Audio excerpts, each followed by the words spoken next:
All right. Hello, everyone. Welcome to the Awaken to Happiness Now Global Series. Thank you so much for being here with us today, being here with me. If you're new to me, shefaliburns, new to my show, Awaken to Happiness Now. Again, thank you for being here. If you're here with us live, if you're here watching on the replay, the recording on YouTube, welcome. Please do subscribe so you can take advantage of all the current shows, all the previous shows, all the shows coming up. There's over 560 something shows on there, so lots of wisdom there for you.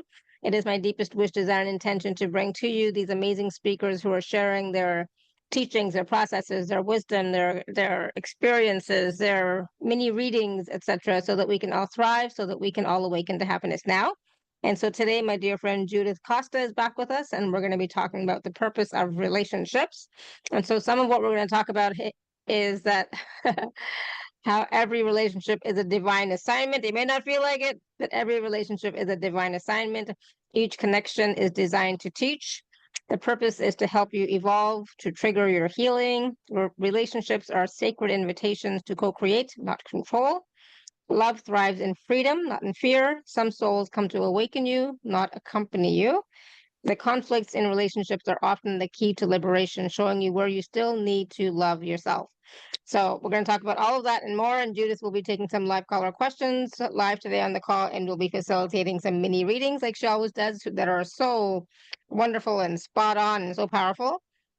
And so stay tuned for that. For those of you who may not know Judith, she's been on our show a few times now, many times now. So she is an unconditional love coach, a self-love expert, a seminar leader, writer, and speaker. She has a master's degree in analytical psychology and psychotherapy and an MBA. She's also a Reiki master and Akashic Records consultant and teacher and a happiness trainer.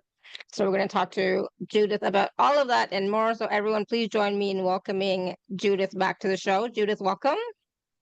Thank you so much, Shefali. It's such a pleasure to be here, and thank you, everybody. Thank you for the hearts, Sandy. Thank you, everybody, for being here. Without you, that wouldn't be possible, and it's always exciting. I'm looking forward to our conversation, Shefali, and I really keep asking, like, what is the best topic?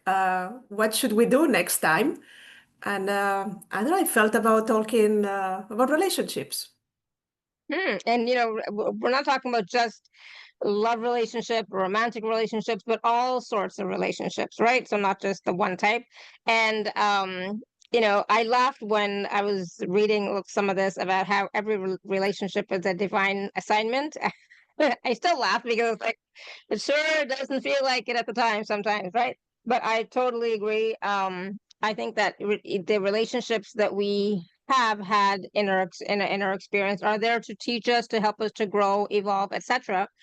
And at the same time, I feel like they are also then they can be karmic relationships as well. So sometimes they're finishing up a story from a previous lifetime, etc., balancing the karma, which just means emotional aspect of it, and so much more, right? So and we are in relationship with everything. So it's not just people, but also ourselves, our body, a source, creator, God, the planet, so really we are here to be in relationship, not to be alone and solo, right?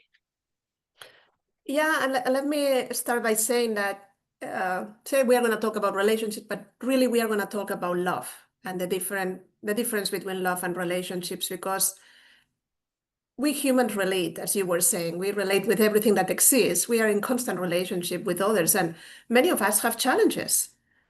If there is someone here that have all relationships figured out in her life, please raise your hand. I don't see any. Then No.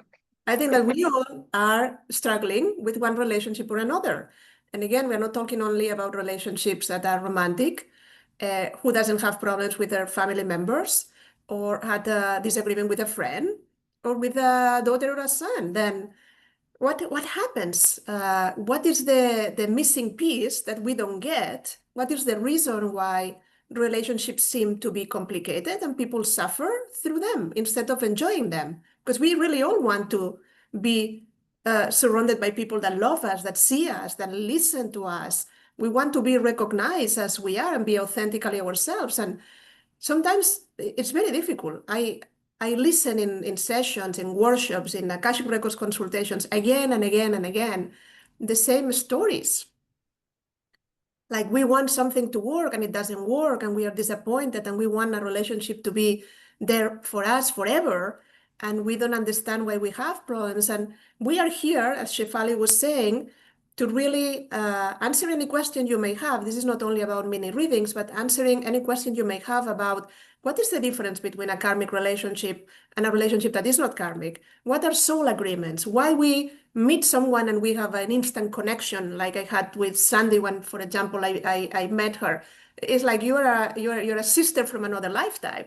And there is nothing you really need to know about this person because the connection is already established. And just the opposite, there are people that you don't know them and you don't like them. And it's like, why is this happening? Then we all have connections that are not or new, let's say, that they have arrived in a different moment in time. If you believe in past lives, then we will call them past lives. If not, imagine, but there is energy remaining, and there are many reasons why people re-encounter the same souls again and again and again. Sometimes it's for support, sometimes it's for unfinished business, sometimes it's for like sacrificing for another soul and teaching a lesson. Then we are all students and teachers, and I found all of these topics fascinating. I don't know about you, but I enjoy it. Absolutely. And I think that sometimes when it comes to relationships, the one of the reasons why we suffer or struggle in a relationship is because we have expectations of the other person or of the relationship, and that is not met. Or sometimes it cannot be because the other person may not be even capable of whatever it is that you desire. But usually it has to do with expectations. And I know that I always say this, but I get caught up in it myself sometimes. I always say, if you have expectations, be prepared to be disappointed. Yeah. So it's because a lot of times people don't even know what the expectation is. Other times they don't have the capacity to fulfill it, etc. Right? So yeah. So I know for myself, I am being challenged with a relationship that I had certain expectations and they are definitely not being met. So Yeah, what it happens is is what it that is. the expectations are not only your expectations, we all have a programming. Then when you get Hmm. married, you have the expectation of what you have seen with your parents, what you think that a marriage is, what you expect because society tells you that this is the role of a husband or of a wife or whatever it is. Then we enter in relationships expecting things, as you say, that first are maybe the other person is not able to give us, but also expectations that are not realistic or that Yeah. maybe don't correspond to the relationship that we are establishing. Then not every friendship is the same way that not every son is the same. Then we have to learn, as you were saying very, very well, like to let go of the expectations and I mean take the love that you receive and let go of the rest. And if it works for you, continue. If it doesn't, move on. But Yeah. live leave it with love instead of just trying to say, you should be loving me this way. And the other person say, yeah, I love you a lot. Yeah, but not the way I want. And I'm Yeah. guilty of that. I mean, I'm the first one. And I know that in my first marriage, for example, I put a lot of pressure in my husband to make myself happy. Like, instead of me taking responsibility for saying, like, it's my happiness, it's my life, I should do that. I thought that he had the responsibility to do that for me. And that's impossible. But I didn't know at that moment in time. I was very young and unexperienced. And I thought that, yeah, the relationship is going to resolve my life. And no, not really. That's not what happens. No, of course not. And then, of course, some people have the thought that, what if it's a family member? You can't leave the family. You can't leave the family members. You can't leave the family. True, right? But you do have to find a way to work around it if you're still going to be functioning within that relationship, within that family dynamic, right? Yeah, usually the relationship between family members are the ones that are the most challenging. Usually the karma comes through parents or any other family member that is really present. It can be a grandmother that lives with you or an aunt that is all the time in your house. but usually it's a family member that is with you. Not really siblings like brothers, sisters. They are usually allies. But in every family, no matter what are the challenges that you have, you will find an ally. You will find another family member that will be there for you no matter what. This grandmother, this godmother, this person that for whatever reason, it might be like from your bloodline or not, but it's something that it's destined to be with you to help you cope with whatever challenge you have in life. For some people, maybe they lose their parents, but there is another figure that appears. Then we have mentors. We have people that are family members, but we have other people that act as family members when we lose the ones we have, or people that have very challenging childhoods, like of abuse or things like that. And then they leave their homes very young. And sometimes they have like a safe place to arrive, maybe not at the beginning, but they found like maybe a relationship where they can reestablish and replenish energy. Then it's very interesting to see how we travel in soul families, not only in flesh families. Then we have people that will be there for us in a certain important moments of our lifetime that will show up, maybe not to stay forever, but to rescue us, to help us, to teach us something. Then we give a lot of importance to the family on earth because we feel like we are stuck with them. But if you look around yourself and in your circle, you will see that there are people that have been key. It might be a friend, it might be someone that you may meet very early or maybe late in life, but that has a role that it's very important for your soul growth, or come exactly when you need that person to be there, or have certain capabilities or characteristics that you really need at that time and help you to go out of the problem or the challenge that you are facing. Anyone can relate with this? Yeah, absolutely. I've definitely experienced that in my life for sure. Yeah. Anybody else? If you want to just type it in the chat, because it's like sometimes we have to think about it. Like, yeah, did I actually have somebody like that in my life? And usually you'll find that you did, because the for me, I think the universe is always supporting us, right? So the universe is going to send us people to support us in certain situations. Yeah. If it's not the immediate family member, it'll be other people for sure, right? Yeah, absolutely. Yeah. Yeah. Good. Awesome. Glad to see that. Because and with that comes the thought or the belief that we are always supported. In some way, we're always supported, right? And that validates that belief. Yeah, and this is the big misunderstanding. I was talking about this this morning with a client, specifically about this. We tend to equal relationships with love, and love is the energy that supports you. Love will never fail. Love will never hurt you. Love will always support you, guide you, go with you, heal you, be your everything. Starting with the love for yourself and continue with the love for others. But we tend to equal love with a relationship. And we put the idea of love in the hands of a human, that we are all imperfect and not flawless, like we have weaknesses.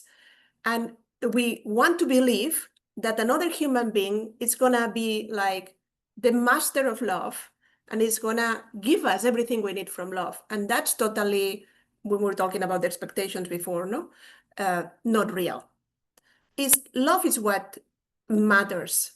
And then you establish a relationship. That means that hopefully you have arrived to the point where you have enough love for yourself and you are ready to share this love that you have like overflowing with others.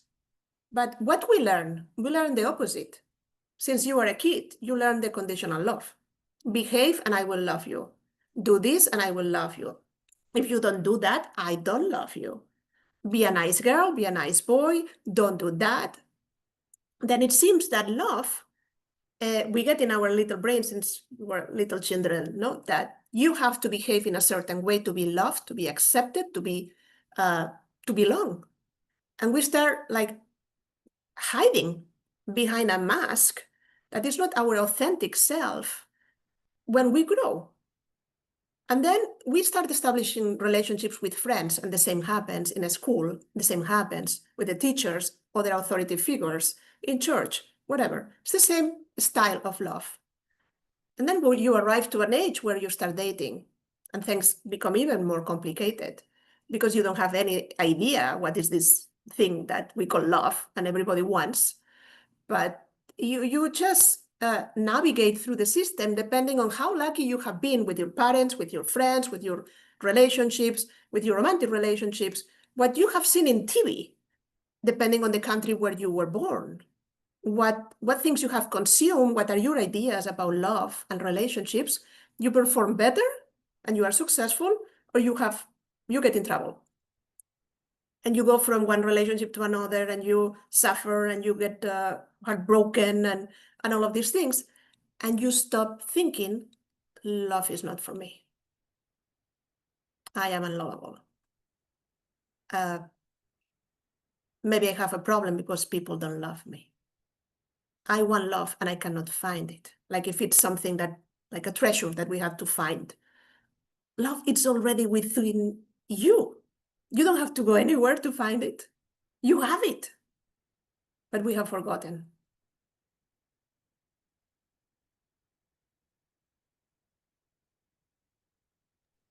And so, for those that might be open to a new relationship, a new love relationship, for example, right? That I agree. The love is within ourselves. It's not out there anywhere. And when we want to share our love with somebody else, or we're sharing from the overflow of the love that we have for ourselves. Right?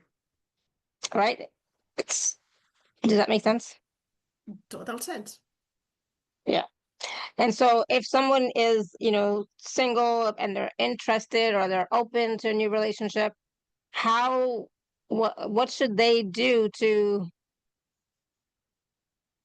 I don't even, it's not find, it's not about finding anybody, but it's about I get it. calling in the one.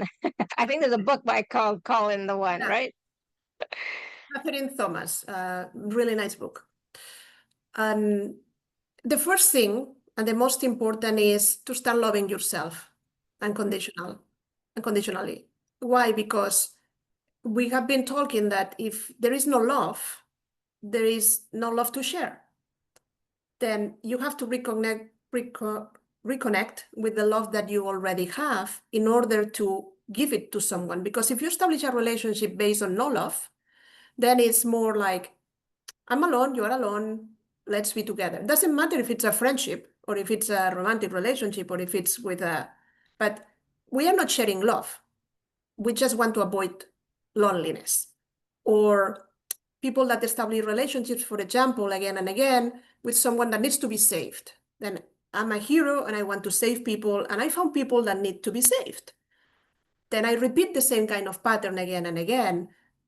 It doesn't matter in what relationship. It might be professionally, it might be. Why? Because I need to learn that I'm not here to fix others. I'm here to allow others to be themselves, and hopefully my love will inspire you to become a better person.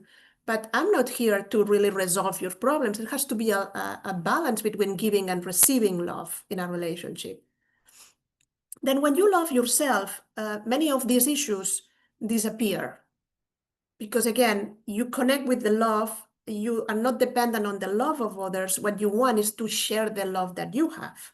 And that makes things much more easier. The second is to look at the things that have been happening in your life and try to identify those patterns of thought or behavior that have been holding you back. Because here we have to go deeper. And of course, it's easier to do this with the help of a professional. I mean, not only me, there are many, but Akashic records, readings, coaching sessions, whatever it is, but you can do it on your own. Because if you, for example, think about the last relationship that didn't work in your life, you may see that there is like a common thread, that there is a pattern. I ask, because I tend to attract clients since I'm a self-love expert, and I work also in the world of soulmates. And then we have conversations about this very frequently. And when I tell people, like, what were your complaints in your last relationships? They say, for example, this is a woman, say, he was unavailable. He was not interested in me. He didn't pay attention. He didn't really call me and be there for me. And then when I ask, at that moment in time, if you go backwards to that moment in time when you had this relationship, how was the relationship that you had with yourself? And they usually like pause, there is a silence, and they connect the dots. Like, yeah, I abandoned myself totally because my only concern was to be in the relationship. Then I sacrificed myself to be in another relationship because I didn't love myself. Then I was disappointed because what I didn't give to myself, I expected that the other person will give it to me, and he didn't. And then we blame the other person for not loving us the way we want, when we are the ones that we are not loving ourselves the way we should. Then these things are easy to detect if you really take a piece of paper or a journal and a pen and keep writing the things that happen to you, and then you put it in a drawer and then you read it a certain time later, like you wait for a month and then you read everything that you have written. You will be amazed of the amount of information that it's there. But sometimes you need to zoom out to really understand the pattern, because when you are doing it, it's difficult. Then we have some patterns that don't allow us to attract love, and there are some patterns that don't allow us to maintain love. For example, the fear of abandonment, it's a big one. It's a super big topic. Because we have been abandoned in the past, we expect that this person with whom we are is going to abandon us, and we sabotage the relationship. Unconsciously, we don't want to do it, but unconsciously, we have a certain behavior that end up exactly like the fulfilling prophecy, in the place where we don't want to be. Then there are other things. This is a big chapter. We can have like 3 calls just talking about that.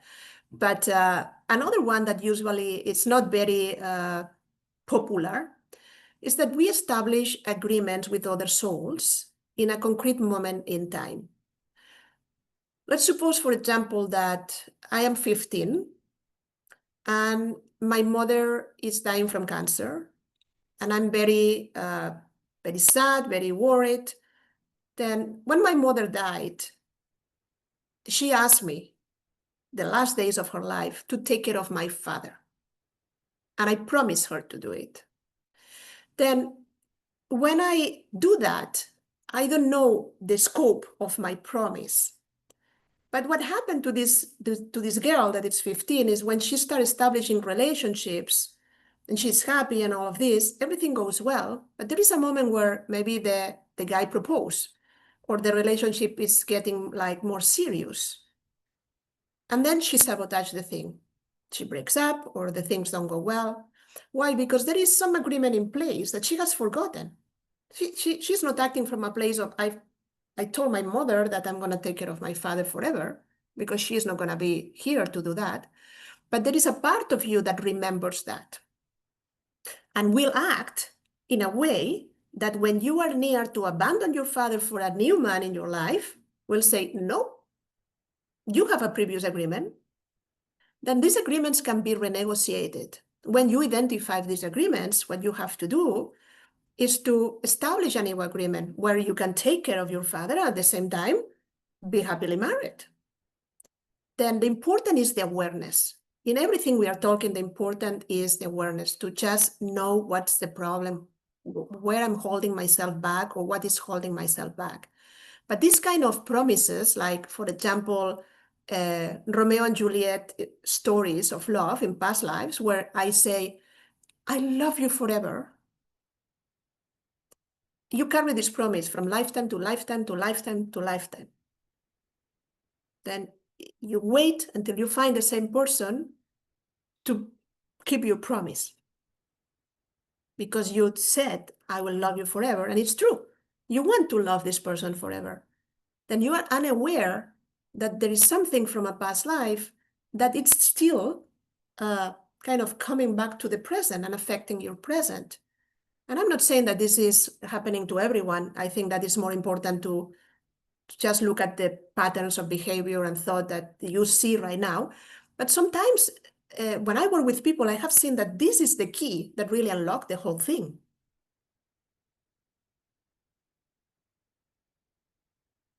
Interesting. And and it's the same with, when we do our marriage vows, for example, till death do us part, and in sickness and in health and all that wonderful stuff. So unfortunately, even that is a contract, is a vow that we have taken, right? But all of those can be changed, can be canceled, etc., right? Um, but we have to understand that maybe they are playing out in our energy, in our field, right? Yeah, and some people it's like, because you divorced me, I don't want you to do anything else with your life, and I'm going to sabotage any other relationship that you will have, because if you cannot be happy with me, you're not going to be happy. And they devote all their lives to hurt an ex-partner. And this is a very karmic thing that it will be resolved, if not in this incarnation, in the next one, or in the next one, or in the next one. But for sure, there is going to be a moment where you will have the opportunity to repair that, because we don't have the right to make anyone unhappy. We cannot really, but we don't have the right to just keep someone else from experiencing love. We think that love is forever, but as Shefali mentioned in the bullet points, love is not forever. There are relationships that are destined to be short by definition, because this is the purpose of the relationship. Or there are people, if you have problems of attachment, that will leave you again and again and again until you learn how to detach. Awesome. So there's still so much learning left to do, so much learning and healing left to do. There's a question in the chat from Tanya about how to deal with toxic relationships, and are they karmic? I'm like, are all toxic relationships karmic? Not necessarily, but Well, I have a different opinion about. I don't understand this concept of toxic relationships. For me, it doesn't mean anything, because a relationship cannot be toxic. It's just a relationship. What happens is that when we don't know how to set up boundaries, when we don't love ourselves, when we don't live a relationship when we feel we should, we tend to be in places where we don't belong. Then, if you don't belong, you're going to suffer, and you are going to call this a toxic relationship. But again, we are not here to blame anyone else. Take responsibility for your life. Responsibility means responsibility, the ability to respond.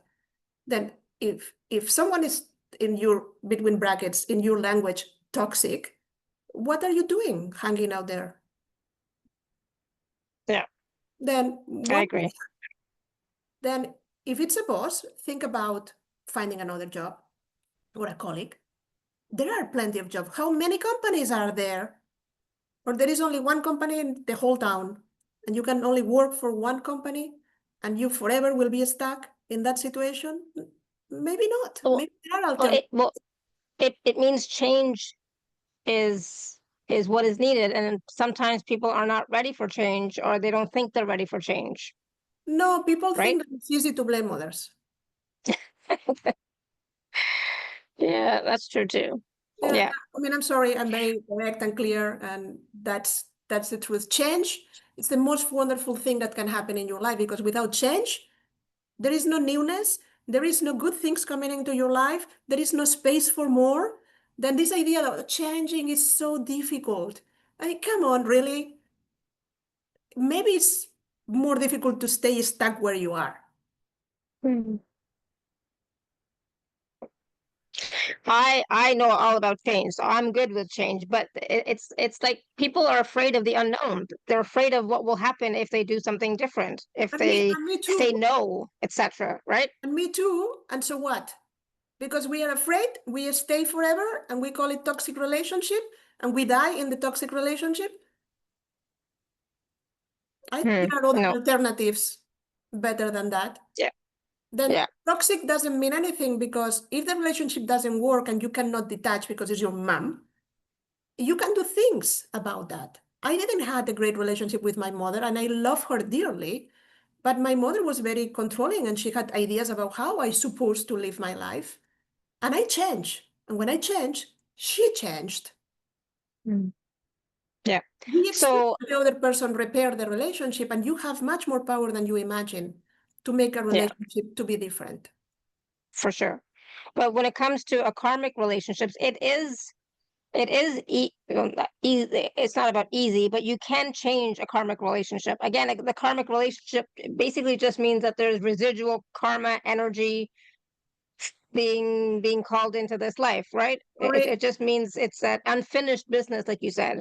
yeah, but sorry to go against the current again, but yes, you can change a karmic relationship, and that's the idea I behind karmic I, relationship. I agree. That's what I'm saying. That you can change it. It doesn't have to stay the same, even if it is, a karmic relationship from the past or whatever.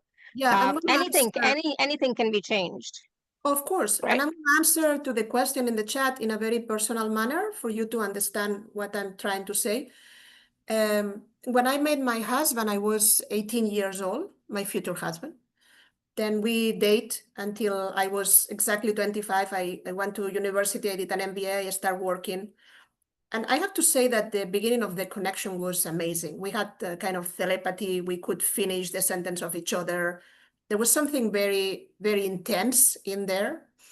And I had to go to, in Spain, it's not common because everybody goes to university near your parents' home, and nobody leaves the house until you get married, unless there is no university near you. But I decided to go to the university far away the first year. Then we were apart for a year. He was visiting, I was going back and forth. But we were really kind of happy with each other, even though I see certain things. But we had to wait until it was the right moment to get married. I think that if this kind of relationship happened to me now, in 3 months, we are living together and getting married because there was such an intense connection that was there. Then karmic relationships look the same as what is called soulmate relationships. They have the same fireworks at the beginning. You see someone across a room, and just when you see the other person and your eyes connect, it's like something happened. Like you are in front of a person and your heart is kind of saying, I'm so happy to see you again. And you don't understand this intensity. It's such a more than passion. It's not only physical. It's a recognition between souls. But what happened that a lot of people that don't believe in the concept of soulmates, they say, yeah, it looked great at the beginning, and then look what happened. Because what they have found is a karmic relationship. They thought that everything is going to be okay because we have this great beginning. And then the patterns that were unfinished, the things that you carried from one life to another lifetime, started showing up. And this is what happened between us. My ex-husband and I, we love each other very much, but we were very different. And the day-to-day life was very complicated. And because we didn't have sometimes the same core values, I mean, you sent us on vacation, especially on vacation with money, and we will be wonderful together. But after this 1 month of vacation, we come back to the day-to-day life, and it was a disaster. And I wanted to be in the relationship because I love him, and I tried everything. I tried everything. Arwin, not Arwin, like doing what he asked me to do, not doing it. And I couldn't find solutions. There was a moment where I really abandoned myself in the relationship. I stopped being myself in order to be in the relationship with him, because being myself wasn't working for the relationship.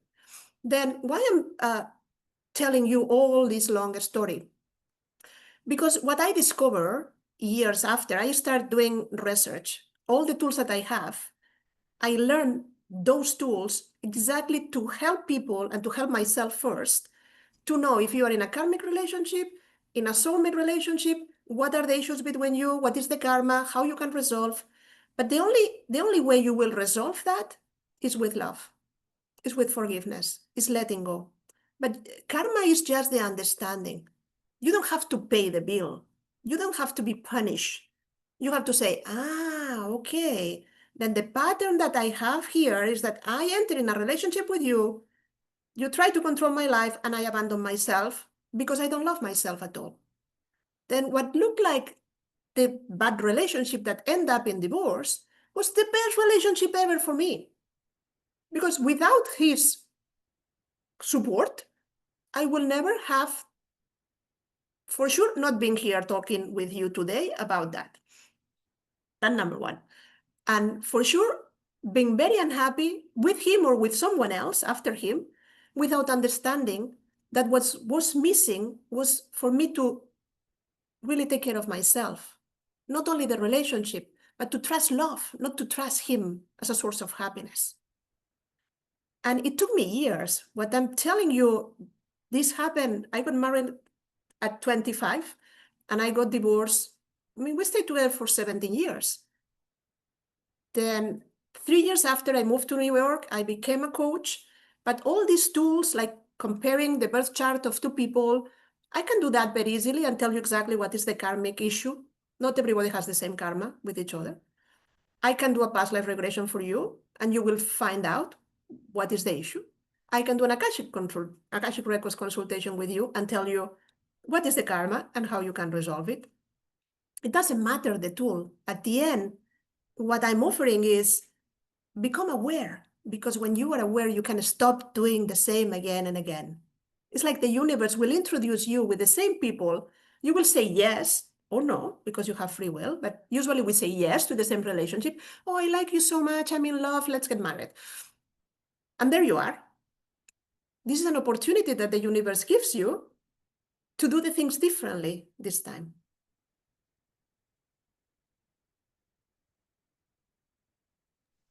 And that is the value, I guess, of these karmic relationships, is to get that awareness and that wisdom and do things differently.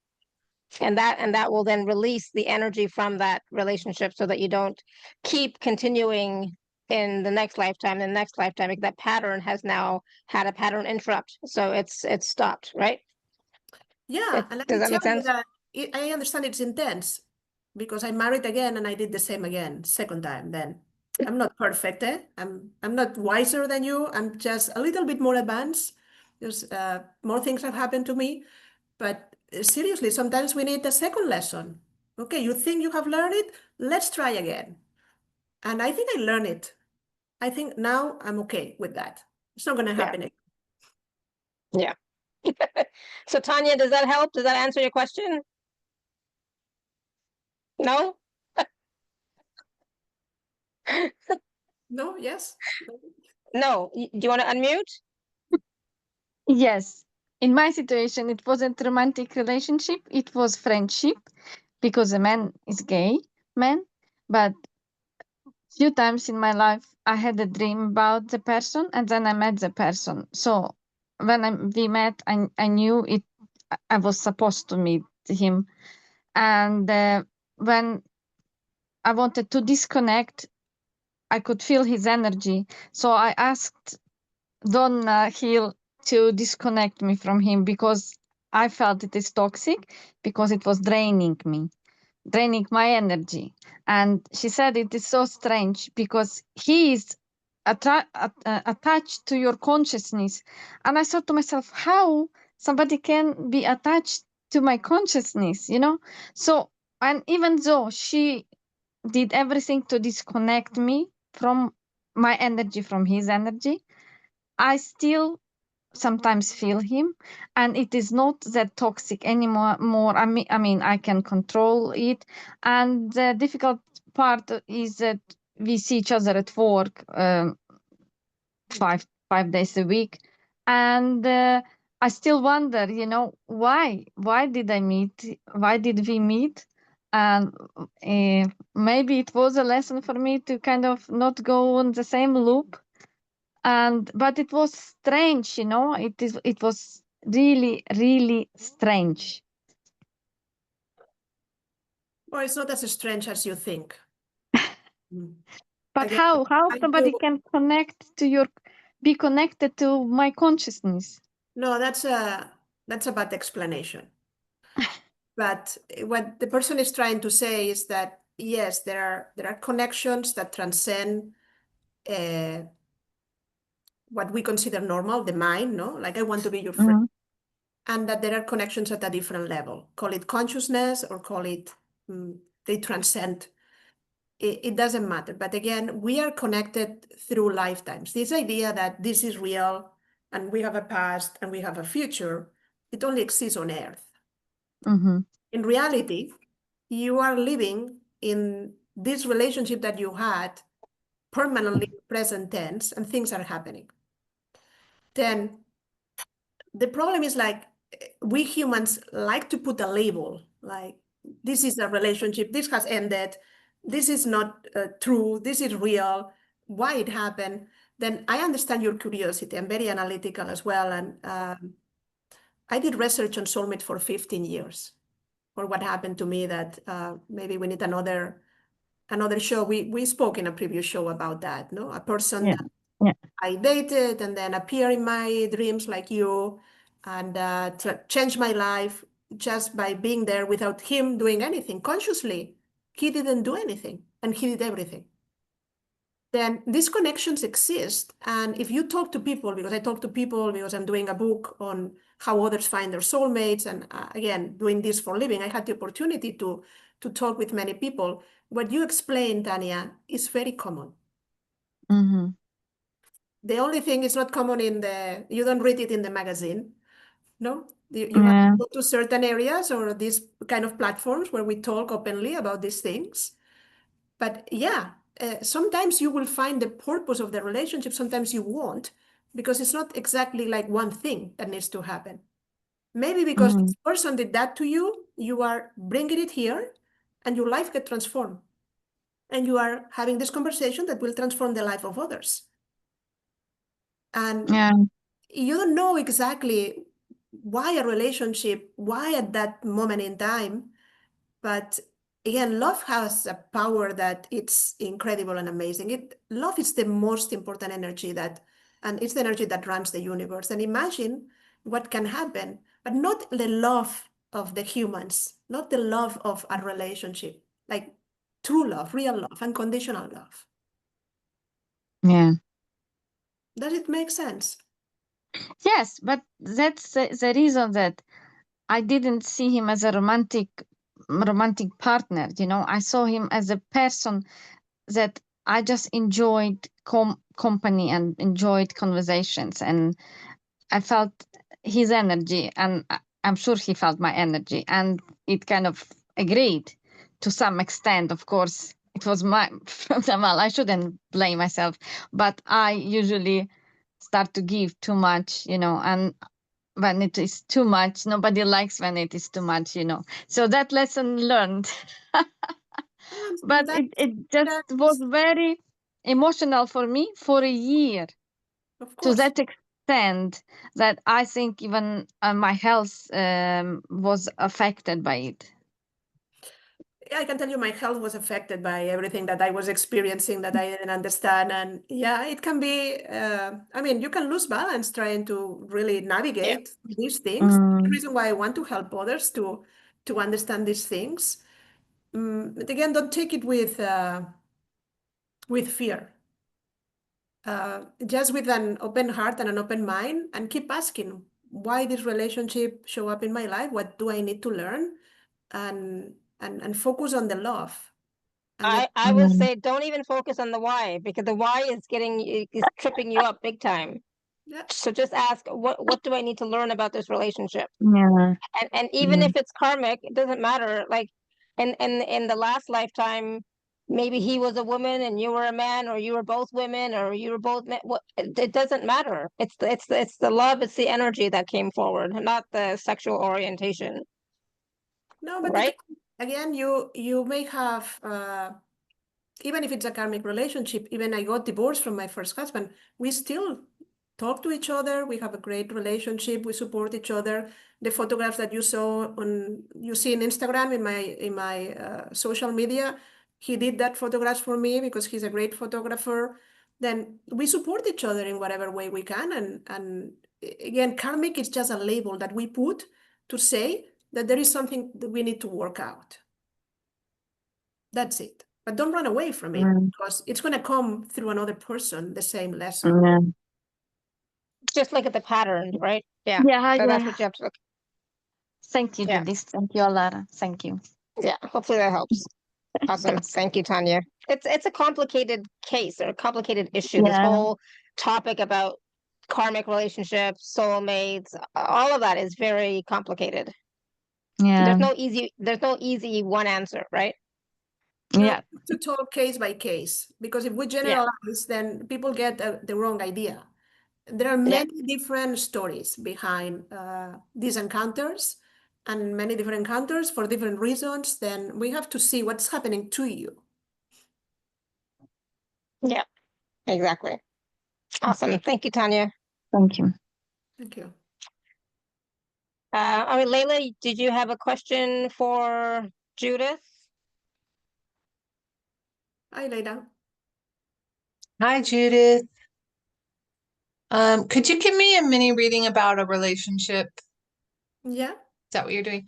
I have a friend and she has a lot of scarcity consciousness. And so I was finding in the relationship, it was a lot of me giving without reciprocity.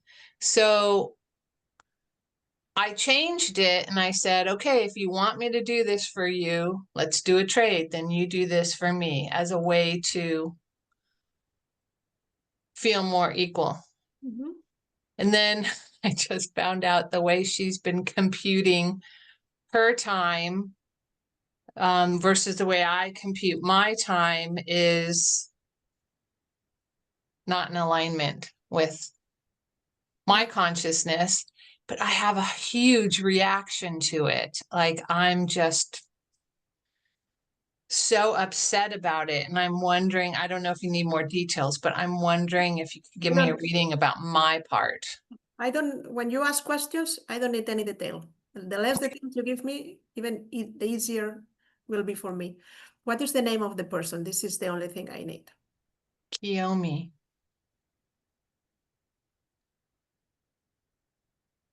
Well, the first thing that I received, the first thing that I saw was Kiyomi being your mom and not very loving, like very reserved, not sharing her love, like a wounded mom that want to love her child but cannot. We are not going to enter in the story why she was experiencing this, but in the important part here is how you receive that as a kid, because it still seems to be playing a role in the relationship that you have now as friends. Yeah. Then the not giving, there is a connection right there. The not giving, not being able to give love. Then, as you said, there is an imbalance. It's not that she has a scarcity problem. That's not your issue with her. She can be the way she wants and you can be very abundant. The problem is how it affects the relationship. It's not that you don't want to be around her because of that. It's that she keeps repeating a pattern that you, in your unconscious, you recognize. Like, I'm giving you all my love and you are not giving me. And I feel unhappy. Then this behavior that she's having right now triggers the old pain that you already have from many different places, but especially they chose this image to tell you that in that relationship, there was a dependence because she was higher. A mother has more power over a kid. But from a soul perspective, you were repeating the pattern. It doesn't matter the relationship. If you are friends and it's equal, or if you are mother and a daughter, then what you are trying to heal really, and that's the reason why you just not abandon the relationship and say, okay, you are not my friend anymore, and I don't want to see you, is because this is an opportunity to get balance on that. And the most important part of this balance comes from the forgiveness. Not the forgiveness of whatever you did to me, I'm sorry. The forgiveness of, I take care of my life, I set myself free from this pain, and I choose to move forward. Then is when I can release and I can forgive. The technique doesn't matter. I can share with you the prayer of the Akashic Records, or you can do Ho'oponopono, or you can just consciously choose to allow her to be her with her flaws. And if she cannot give, it's because she cannot give. But you are making it personal because she triggers the pain that you already had where you didn't receive. Yes. And then you are like a little kid saying, give me more. And you give because in your nature, in your heart, you have this unconditional love. But in front of this exact person that was so painful in terms of the relationship, you feel triggered. And then you stop yourself from giving until the point that you had to establish a trait to have things clear. Let me tell you exactly how this is going to work. Then you're trying to control love. And that's impossible. Because in the moment you try to say, I'm going to give 2 and you're going to give 2 and we're going to meet in the middle, it's not going to work for you. But it was the best idea you had in order to reestablish this balance or the imbalance that was previously there, where you were always giving and never receiving. But you were trying to do it by fixing her. And the only thing that you can fix is yourself. Then when your pain disappears, when you make peace with that and you accept that this is painful, but I can let it go and I can forgive and I can move forward, and I'm going to establish new relationships where there is going to be this equality, this balance between giving and receiving, then you will meet different people that are not going to trigger this old pain. And in the meanwhile, if you want to still be friends with her, you have to love her the way she is. And you will have to decide how much you want to give. That's unconditional love. Thank you. Does it I make love that. sense? Yeah. Yeah. Thank you so much for clarifying that, because when you get triggered, sometimes it's hard to have that clarity, but everything you say feels absolutely true. So thank you. No, thank you for sharing. Thank you. Awesome. Thank you, Layla. That was great. Thank you. So interesting what we experienced, right? Regina. I'm gonna go with Regina. Yeah, I would also like to have a mini reading about the relationship. I don't know how much you want to know. His name is Eve, and we met when I was 18 years old, and I felt a very deep love, and nowadays I think I just was afraid of this deep connection at that time. And You kind of answer your own question. The first thing I heard was relationship not destined to last. There are relationships not destined to last. Doesn't mean that they are not important. Maybe they are so important that they transform your life forever. Then many people that met a soulmate, they don't remain with the soulmate, but they will remain forever with what they felt in that relationship. Then this is a little bit your case. You were not ready to accept and to leave that intense connection because it was too early. Not ready means not that you were like rejecting that kind of love. Is that you thought there were other kinds of things coming and that felt like too powerful to be true. And you make a decision, and this happens to many times. I think we mentioned before this book from Michael Newton, The Journey of the Souls, where he only does past life regression, but he has a lot of practice on that, and he has established in many cases that people like you are reporting, no, they met a soulmate at the beginning of their lives. They felt the connection, they didn't follow the connection, or something happened, or they were together for some years, or they even married and divorced that person because they say, no, you're not the right one, I cannot do this anymore. And then they find out later in life, doing this kind of research that Michael Newton and I and other professionals do, that they were soulmates, and that intense connection was the one, but you couldn't recognize it, or you couldn't live with it at that moment in time. Yeah, my question is more as it's coming up so strongly now, and I feel he's living exactly in the place where I think I would like to live. And somebody told me he's your soulmate, he is your sacred flame, and you should like manifest this to come back. To be What I'm brought hearing is, together. what do you want to do? Because I feel since I'm in connection again now, and I feel so much better. This is so interesting. I feel like another person.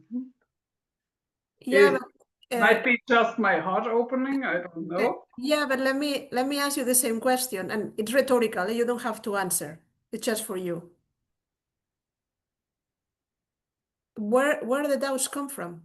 If you feel the joy that you feel, Yeah. don't answer. Don't answer. Don't Okay. answer. Just reflect on that, because you have answered your own question. You know what you want. It's not what people say. You know what you want in your heart. Yeah. Then what's holding you back? Yeah. Thank you. You're welcome. Awesome. Thank you, Regina. Good luck. Follow your heart, but I will say follow your heart, but be practical. Yeah, keep us Listen. posted. We want to know the rest of the story. Exactly. It's always interesting to hear and see. Okay, Sarah, did you have a quick question for Judith? Yes. Go ahead. I have found in my life that there was a lot of debate between me and my women friends about whether or not you should stay in a relationship that feels okay, but where there's no sparks. And one of these friends finally at 75 got married. But the debate earlier on was whether or not, to be with somebody that wasn't the highest penultimate, raging fire when she was young enough to have kids.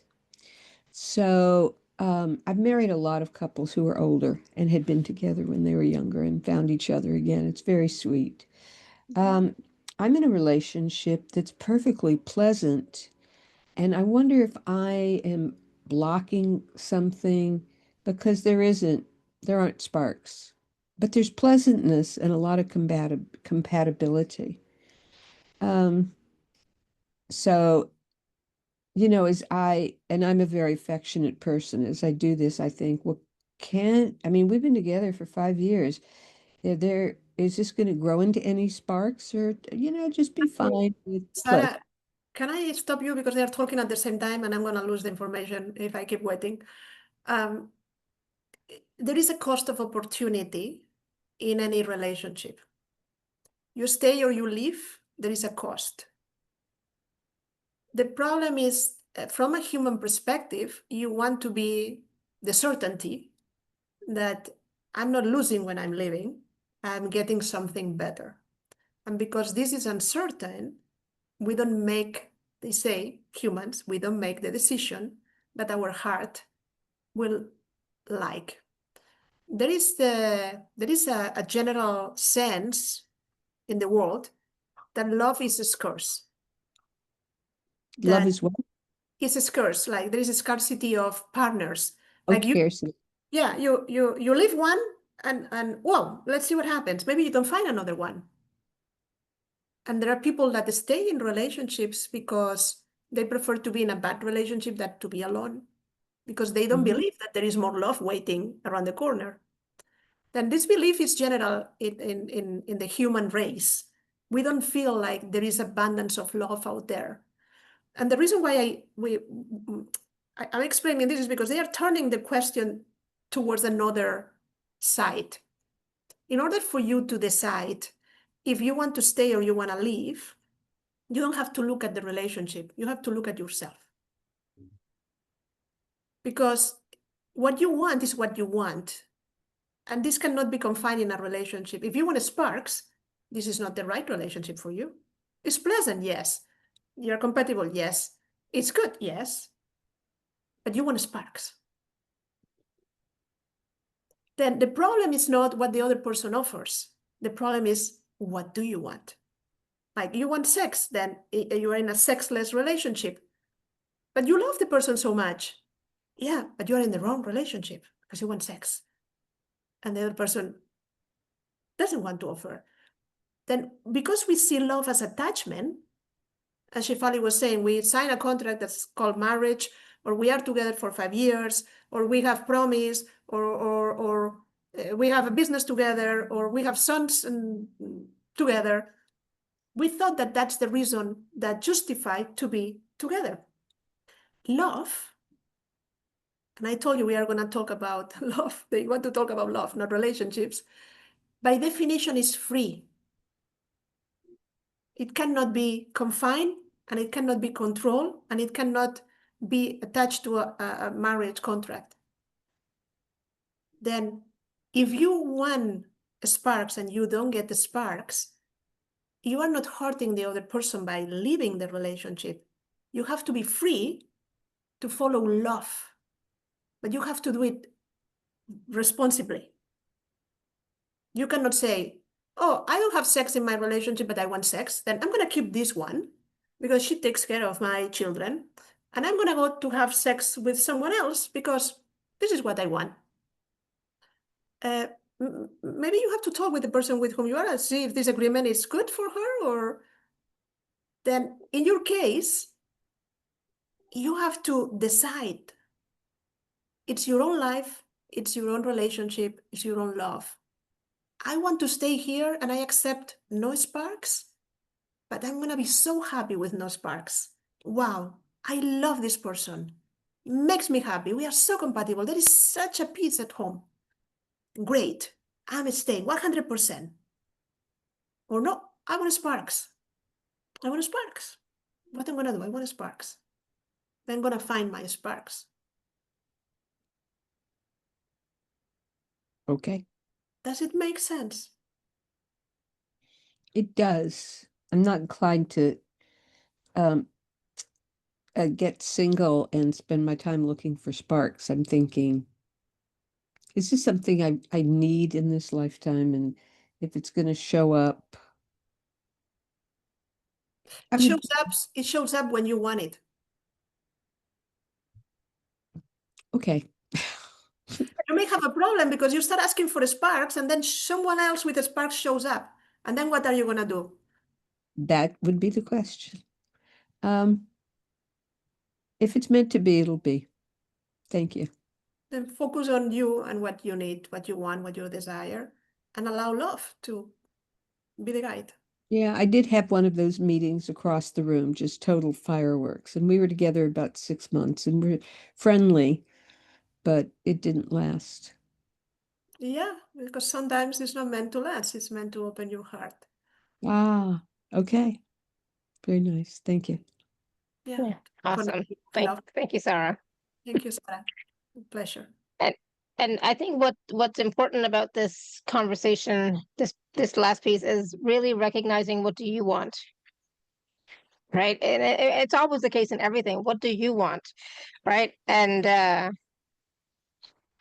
I remember I had that kind of thing, sparks and all that, at one point when I was married to my ex-husband. It was on its way out anyways, but still, it's like I felt the sparks, and it's not like it was meant to be a new relationship, but it was meant to open my heart and show me what I wanted, remind me of what I wanted, which I didn't have at that time, right? So it was kind of like, my soul saying, yeah, remember you want this, and you've been sitting in that over there for so long, but remember you want this. So it was just an opening. So it was a really short little, not even a relationship, but an experience. But it showed me what I wanted, what I was missing, and what my heart wanted. So it's important to be aware of what your heart wants, right? And listen to that if you can. So we have some wonderful comments and questions in the chat, which I want to touch on too in a second. But first, before we do that, I just want to quickly talk about the package. There's just one package. So I'm just going to share my screen. Judith, if that's okay. Sure. And then we'll go back to some of the other questions. Okay, you should be able to see my screen. So Yes. Judith is, yeah, awesome. So Judith is offering a 30-minute Akashic Record session, as well as she is gifting you a bonus self-healing meditation audio as well. So just a little bit about the Akashic Record session with you, Judith. What's that like? What can people expect, etc.? Yeah, let me explain on my own words. I mean, you have the information in the packet. You can read it Yep. peacefully. An Akashic Records consultation is to tap into this field of information that we call Akashic Records. What we can do is you will prepare a list of questions, around 5-6 questions for a half an hour session, and we will work exactly in what you want. When you prepare the questions, think about the most important things in your life right now. Now we have been talking about relationships, and good examples about that will be, why do I have this problem with this person? How do I heal the relationship? Or I had this connection with Mario long time ago, and I still think about him. Why? Do we have past lives together? Then anyway, any question is welcome.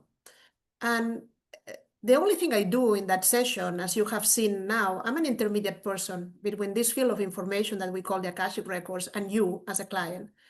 I teach this, then you can learn how to open your Akashic Records and how to do it the same way I do it. I just happen to do it for many years, and I can help you. But again, the idea is that this is a powerful session, but not only to receive information and guidance, you can also receive healing. We haven't done any many reading today that included healing, but we have certain points in the hands, what we call healing points, and also combination of words or prayers that we use to release something at an emotional level, something that we carry from our ancestors, thought patterns. We can release ego positions, do forgiveness work. Then for me, what I like about this session is that it's all in one. It's very good to know, oh, that's the problem that you carry from another past life, but it's even better to be able to release it. Then we didn't have time in these mini readings, but in half an hour for sure, we have plenty of time to go deep into certain areas or challenges that you are facing, and to do some repair or healing or release about it. Yeah. Awesome. Thank you. And with that is also included a self-healing meditation audio as well? Yeah. Right. So how would they use that? Well, like, what's involved in that self-healing meditation? Yeah, when I work with people, especially in the relationships area, it doesn't matter if it's individually or it's in a group setting like a workshop. What we focus on is finding out what is holding you back from getting the love you want. And everybody will have different issues. Even if we work in a group, in a workshop, how to find your soulmate, then what I realized is that a lot of people have issues because they don't love themselves. And that's when the business gravitated totally towards self-love. Then the free gift that we have at the beginning of the series that you can find is more into the self-love. Then you can listen to those meditations to connect, and also to connect or visualize your soulmate. And the more still you are, the more you will listen the voice of your heart. Then all of these meditations help you one way or another to connect. After I was teaching self-love and I went through cancer, I created this meditation of self-healing, because sometimes we get distracted by pains and aches and things that happen that don't allow us to be present because we have to take care of something that is happening in the body. Then this meditation is an invitation for you to also release and to heal from your own way, allowing the body to do what the body knows how to do, that is coming back to homeostasis. Then any healing you can do, any visualization, any meditation, anything that helps you be still, like go for a walk in the beach, watch the stars, look at the clouds, anything that helps you like to reduce the stress and be more balanced will help you to be a better partner, a more loving person, and to be there for others, holding a space for others. If we are so stressed, the capability to love gets reduced. Then that's the reason why everything is interconnected. Doesn't matter if the meditation it's about self-healing, or it's about self-love, or it's about go within, or it's about manifesting a soulmate. It's all the same process. I hope you like it and you like the accent, but it's there for you. Awesome. Awesome. Thank you. And of course, with the package, there's a payment plan available. And of course, if you're an Inner Circle member, please use your gift code as well. Okay. Now, I think Valerie had her hand raised, but somehow it's gone now. So Annette had written in the chat. She said, I was my mom's live-in caregiver from 2014 to 17 until she passed. During that time, I reconnected with a friend I had back in the 70s, and we developed an intimate relationship. When my mom died, he invited me to come live with him since I had nowhere else to go. Here's the deal. His health is not great, and I feel guilty for not wanting to watch and care for another loved one until they die. I Well, totally agree, Annette. That's very difficult, but I'll see what Judith has to say. yeah, guilt is a very powerful emotion, but we have to observe guilt from a different perspective, they say. Because you were in a very vulnerable state. I just came back from taking care of my parents for 1 year and 4 months in Spain. Then I can relate. And my parents were not dying. They had other issues, but my presence was required, let's say this way. When you are in a very vulnerable state after suffering this traumatic experience of seeing a loved one die and you being there, and Shefali can tell us also a lot about how you do that. It's very interesting that life put you in the same situation again. This is a very important act of love, caring for someone at the last time of his or her life. Then the guilt is telling you that you want to say no, but there is a part of you that want to say yes. Then this is a conflict because the idea of love and relationships is not clear. The same we were talking before, like what loving someone else implies. What do I have to give from myself? Then what I'm receiving for you is, first, you need to heal from the experience that you had with your parents, because everything was happening at the same time, but you were in a different place. You were caring for someone, and having the love of your friend supported you to go through that experience. But now that your parents are not there anymore and you haven't really overcome the traumatic experience, because it can be, and it can be draining, you are not at 100% of energy. Then our suggestion is, first you put yourself together, and then you make the decision if you want to be for this person there or not. But you have to give this answer from a perspective that I'm at my best. I'm ready for love, whatever love implies. If you are coming from a place of I'm drained, I don't have love to give because I'm burnt out myself and I'm tired and I don't want to suffer again, you cannot give an honest answer. Then is when the guilt shows up.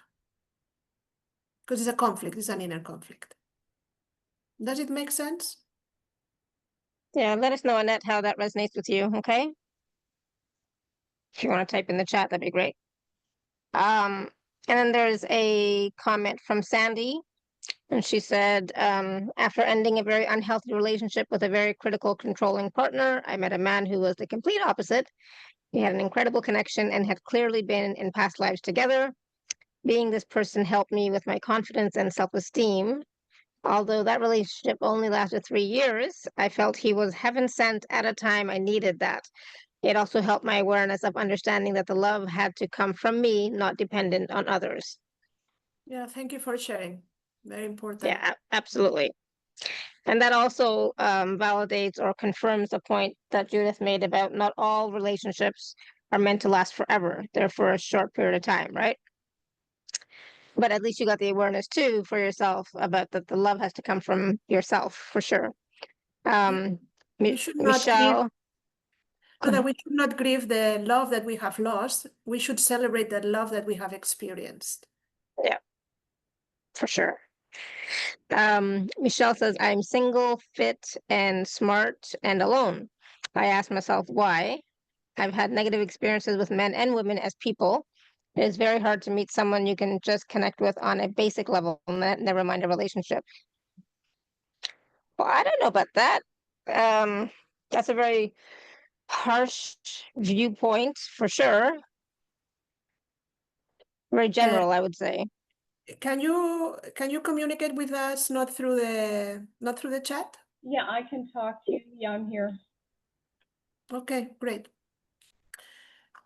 Then the first thing they want to tell you is that you are not alone, because you are always in the best company, that is the company of yourself. You're your best friend. Then the first thing that we need to rewrite, like change, transform, is that love for yourself. Because you feel alone because the love that you want is not coming into your life. But there is this disconnection that we were mentioning before, that this love is already inside of you. Then sometimes when we establish a relationship, someone comes into our lives and awaken the love. And then we feel suddenly in love or something similar. But usually it's not the only way. Then I work with, I will say, hundreds of people that were single. Mm-hmm. Usually the process have several steps. We can change the order, but the most important is to reestablish this connection and to, again, separate love from relationships. The reason why you have the same things coming to you again and again is the only way the universe has to communicate with you and to show you this is exactly what we need to resolve. And you Right. don't get it, and it comes in a different relationship, and you don't get it, and it comes in a different relationship, and you don't get it, and it comes in a different relationship, until you get so pissed off that you show up here to listen to a person called Judith talking with Shefali to say, okay, I'm done. What else can I do? Usually people have tried many, many things. They say, dating advice, maybe there's something wrong about my body figure. They are joking, but Right. usually people try external solutions Mm-hmm. and they don't work. And then is the moment when one day you don't have any other option than to start seeing you as the key element that has been present in everything that you have experienced. And forgive yourself and forgive those that have hurt you, and reframe this idea of love that you have. And then things shift, but shift instantly. Mm-hmm. We don't have to wait to receive love. Mm-hmm. This is So an self- instant process. It doesn't take 6 months to attract a soulmate, but it can take you forever. Because if there is no shift, if we Mhm. don't understand the message of what is holding us back, we keep like in this loop, we get stuck. Right. Mm-hmm. And it doesn't matter if it's at work or with a woman or with a man, things keep happening. And you look at others and you say, how is it so easy for others to establish relationships when I cannot do it? Mm-hmm. Mm-hmm. But there is nothing wrong with you. If you could just see yourself as we see you, the perfection that exists within you, Mm-hmm. you will feel your uniqueness. You will feel this love, this admiration for yourself. And this is the energy that you are going to send out to the world. And that will bring you the person you want immediately. It's when you resonate at this energy that people say, wow, we want to be with her. Mm-hmm. Wow, this woman is amazing. I want to establish a relationship with her. You don't have to be beautiful. You don't have to be thin. You don't have to be rich. You just have to be you, happy for being you. Mm-hmm. Mm-hmm. Does it Yeah. make sense? Yeah, it does. It does. I mean, I'm also dealing with the fact that my mother has a mobility issue and she has pain. She doesn't live with me, but that's always on my mind. And I'm 63 years old, so I've been through a lot of stuff in my life. Yeah. And, I'm an only child, no extended family. I'm my own support person. I'm my own everything. and it's been hard and it's been tough. And yeah, that's how I live my life. Can Me. you let go of that? How? Conscious choice. Can you let Right. go of that? Means, do you hear right now? In Eastern time, it's 4:21. Today is 24th of June. Right here, right now, are you able to choose to let the past be in the past I and would to like it. start Yeah. a new life that will bring new love into your life? I would Only like to try. no, not trying, not trying. There are only two possible answers, yes or no. If it's a no, we are happy. If it's a yes, we are happy. Then we like that you pause and reflect and don't give us an answer. Okay. We don't Okay. need an answer. We know you. Okay. And the Thank rest you. of the people don't need to know right now. But reflect on that, because it's your conscious choice to start a new life that will bring you, not the circumstances of your life. You can be free of the circumstances if you choose so. Even having the same mom, even having the same problems, even having your own support, even have been single. I can Right. introduce you to single people that change their lives from one day to another. Right. Mhm. There is a ton of people finding love every day, and they don't even have to go to Match.com. Okay. Thanks. Yeah. Awesome. Thank you, Michelle. And there, yeah, I think what one thing that Judith was saying, there is no try. You either do or you don't. It's either a yes or a no, and it's a conscious choice made with it's like enthusiasm, not force, but it's like, yes, I am changing my life as of right now, as of this moment. I am not putting so much attention on my past. I'm putting attention on this moment right now and what I want to create moving forward. Gotcha. Yeah, Mhm. we don't have the time, and this is not also the place to go deeper. But Shefali says, Judith says, no, Judith doesn't say anything that have been said in this interview. Judith opened the Akashic records of the call with Shefali and channel the information from you. You see that it comes through my mouth, and you may believe that it's me, but it's not me.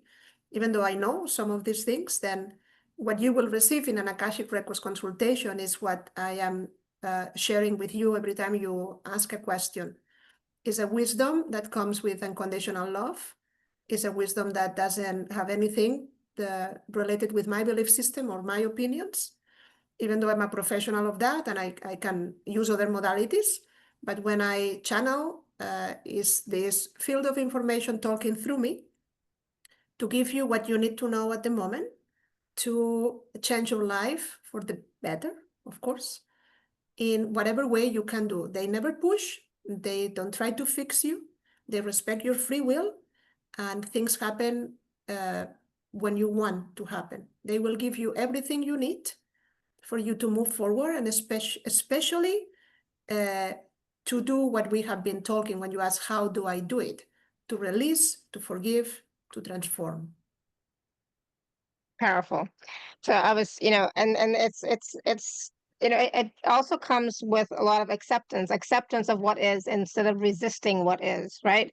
So accepting what is, accepting yourself, loving yourself as you are, not and not that I have to be a certain way or I have to be that way or this way. No, just loving yourself as you are and accepting what is. Only from that acceptance can then come true change, because otherwise it's just resistance and fear and not any positive expansion. But I love what you said, Judith, about how everything that you've been sharing during this conversation has been for us, from us, through the records, the information that we are asking about, and that what we need to hear, and it's not coming from you per se. So basically you're just basically channeling the wisdom from the Akashic records for each person that's asking the question, right? Even when I share my personal life, it's not that I have decided to explain you what happens in my marriage. It's that it meant to be this way. Then they told me share this, then I share this. I don't have any. Yeah, exactly. Awesome. Any other last words of wisdom for us today, Judith, before we go? Just an invitation to really absorb whatever resonated for you in this call. Remember that love is always there for you, that will never abandon, that the most important that we come to do here on earth is to learn how to love and how to be loved. But please understand that as humans, we are not perfect when we love others. Then let go of any pain and disappointment that you had from past relationships, because it doesn't say anything about you or how lovable you are. It only says about the capability to love of the other person. And there are many people with whom you will meet or have met before that didn't know how to love you better. Then forgive them, let the pain go, and promise yourself that every day when you get up in the morning, you are going to make an effort to be more loving with yourself. Because the more love you add to your life, the more you have to give. And if you want to transform the world, let's do it all together. We can create a more loving world by choosing love. Ask yourself, what love will tell me in this situation? How can I resolve this with love? How I can do better using love? Then love is powerful. It's a healing energy, it's a transformational energy, and is your number one support. And love is God, God is love. Love is what we are sharing here, but not the kind of love, conditional love that we have learned since we were born. We are talking about unconditional love. This love that says, I love you because I choose to. I love you as you are, for no reason, because I want. Then this is the PhD of love. And I invite you to step into that, no matter where we are. Some of us, we are in kindergarten, and others in college, and others in the PhD. But we all share this beautiful place called Earth. Then let's make it a more loving place. Beautiful. Thank you. And thank you, everybody, for your questions and comments and feedback in the chat. Thank you, thank you, thank you. Yeah, this was a wonderful conversation. We always have a wonderful conversation, Judith. There's always so much wisdom comes through about everything. But it usually comes down to love, self-love, etc., so that we can grow in love and share and shine our light more with love, so that the whole so that there can be more love in the collective, so there can be more love on the planet, that unconditional love I'm talking about, and within ourselves. So please do take advantage of the special offer that Judith has for us this time around. It's a 30-minute personal session plus a self-love healing meditation. Take advantage of that. And I will have the recordings out in a little while, so you can go back and watch and listen again. And we'll be back on Thursday, I think at 12 p.m. Eastern. So stay tuned for that. So thank you so much, everyone. Thank you, Judith. This was brilliant. Thank you so much. Thank you, everybody. Thank you for being here. Thank you, Shefali, again for the opportunity. Has been great. Good. Awesome. Thank you. All right, everyone. Until next time, may you continue to be blessed with an abundance of joy, peace, love, happiness, prosperity, and radiant health. Sending you all so much love and blessings. Bye for now.